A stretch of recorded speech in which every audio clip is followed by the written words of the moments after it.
আমার নাম প্রীতম মল্লিক। তো আজকে আমি এই ময়ূরটা বানিয়েছি। তো আজকে এই নিয়ে আমাদের 5 মাস ক্লাস হচ্ছে।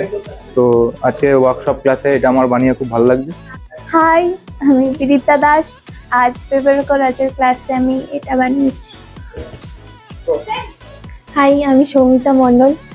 এই এরিনাতে আমার 2 মাসের মতো ক্লাস হয়ে গেল, আর এটা হলো আমার কোলাজের কাজ।